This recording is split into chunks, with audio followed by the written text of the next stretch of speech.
All right, guys, so let's continue on with Walden Pond, the village. After hoeing or perhaps reading and writing, in the forenoon, I usually bathed again in the pond, swimming across one of its coves for a stint, and washed the dust of labor from my person, or smoothed out the last wrinkle which study had made, and for the afternoon was absolutely free. Every day or two I strolled to the village to hear some of the gossip which is incessantly going on there, circulating either from mouth to mouth or from newspaper to newspaper, and which, taken in homeopathic doses, was really as refreshing in its way as the rustle of leaves and the peeping of frogs. As I walked in the woods to see the birds and squirrels, so I walked in the village to see the men and boys. Instead of the wind among the pines, I heard the carts rattle. In one direction from my house there was a colony of muskrats in the river meadows. Under the grove of elms and buttonwoods in the other horizon was a village of busy men, as curious to me as if they had been prairie dogs, each sitting at the mouth of its burrow, or running over to a neighbor's to gossip. I went there frequently to observe their habits.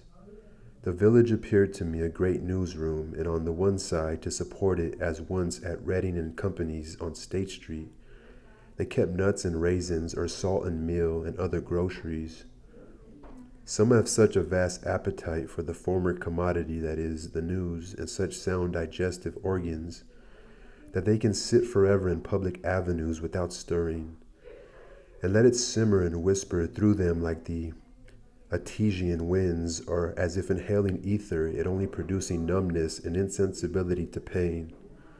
Otherwise it would often be painful to hear without affecting the consciousness.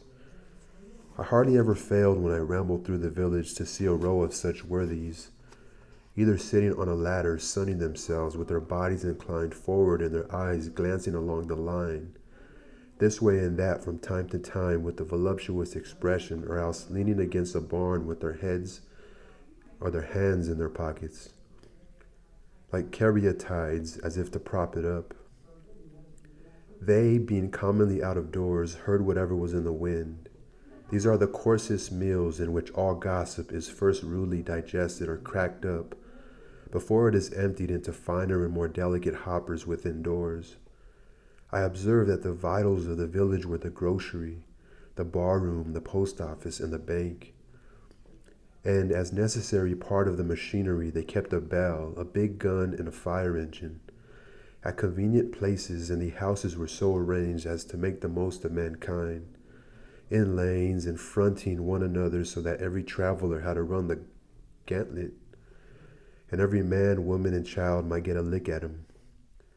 Of course, those who were stationed nearest to the head of the line, where they could most see and be seen, and how the first blow at him paid the highest price for their places, and the few straggling inhabitants in the outskirts where long gaps in the line began to occur, and the traveler could get over walls or turn aside into cowpaths, and so escape paid a very slight ground or window tax.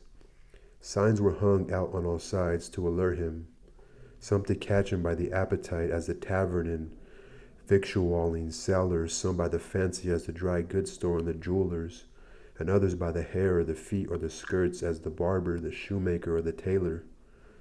Besides, there was a still more terrible standing invitation to call at every one of these houses, and company expected about these times.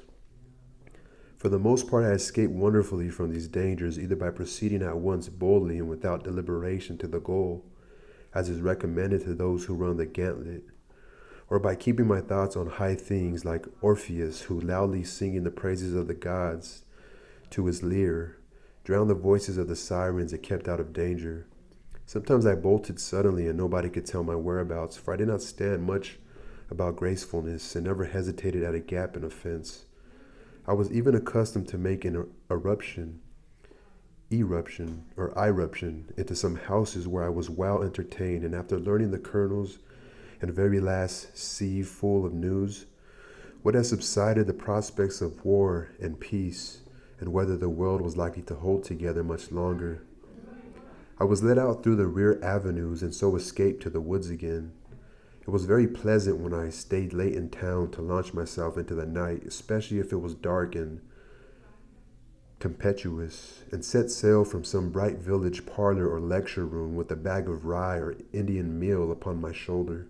From my snug harbor in the woods, having made all tight without and withdrawn under hatches with a merry crew of thoughts, leaving only my outer man at the helm, or even tying up the helm when it was plain sailing. I had many a genial thought by the cabin fire as I sailed. I was never cast away nor distressed in any weather, though I encountered some severe storms. It is darker in the woods, even in common nights, than most suppose.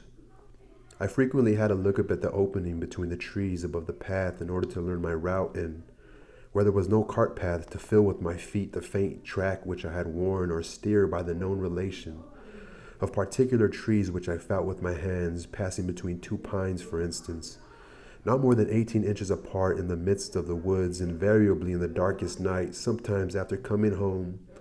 Thus, late in a dark and muggy night, when my feet felt the path which my eyes could not see, dreaming and absent-minded all the way until I was aroused by having to raise my hand to lift the latch. I have not been able to recall a single step of my walk, and I have thought that perhaps my body would find its way home if its master should forsake it, as the hands find its way to the mouth without assistance.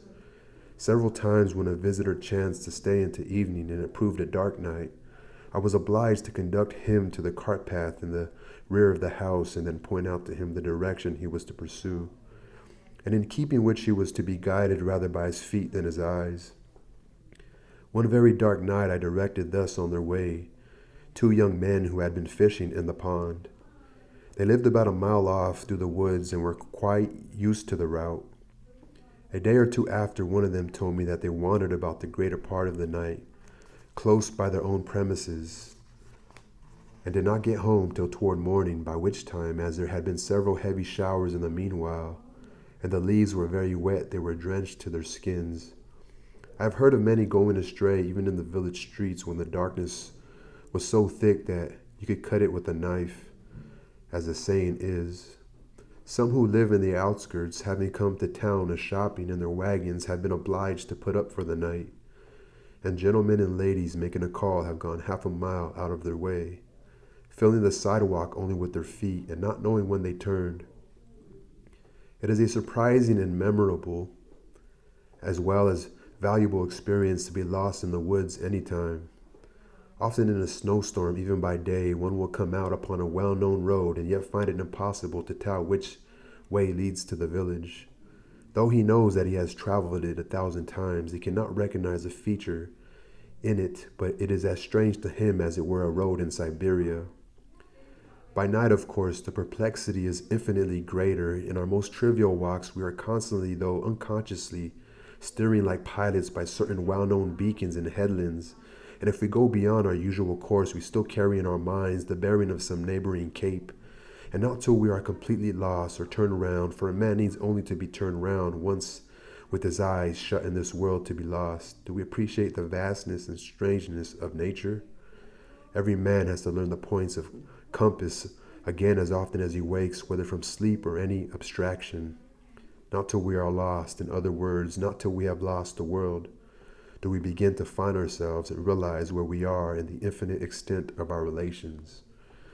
He's finally getting philosophical. I was afraid he wouldn't. One afternoon near the end of the first summer, when I went to the village to get a shoe from the cobblers, I was seized and put into jail, because, as I have elsewhere related, I did not pay a tax to or recognize the authority of the state which buys and sells men, women, and children like cattle at the door of its Senate house. I had gone down to the woods for other purposes, but wherever a man goes, men will pursue and paw him with their dirty institutions, and if they can, constrain him to belong to their desperate oddfellow society. It is true I might have resisted forcibly with more or less effect, might have run amok against society, but I prefer that society should run amok against me, it being the desperate party. However, I was released the next day, obtained by mended shoe, and returned to the woods in season to get my dinner of huckleberries on Fairhaven Hill. I was never molested by any person but those who represented the state. I had no lock nor bolt before the desk which held my papers, not even a nail to put over my latch or windows. I never fastened my door night or day, though I was to be absent several days, not even when the next fall I spent a fortnight in the woods of Maine, and yet my house was more respected than if it had been surrounded by a file of soldiers. The tired rambler could rest and warm himself by my fire, the literary amuse himself with the few books on my table, or the curious, by opening my closet door, see what was left of my dinner and what prospect I had of a supper. Yet, though many people of every class came this way to the pond, I suffered no serious inconvenience from these sources, and I never missed anything but one small book, a volume of Homer, which perhaps was improperly gilded, and this I trust a soldier of our camp has found by this time. I'm convinced that if all men were to live as simply as I then did, thieving and robbery would be unknown. These take place only in communities where some have got more than is sufficient while others have not enough.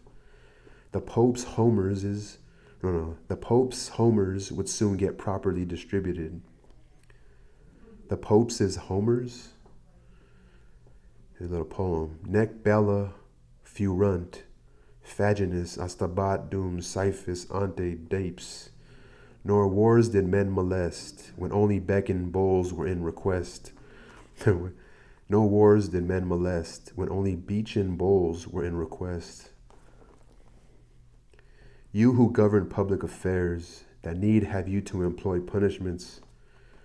You who govern public affairs, what need have you to employ punishments? Love virtue, and the people will be virtuous. The virtues of a superior man are like the wind. The virtues of a common man are like the grass. The grass, when the wind passes over it, bends.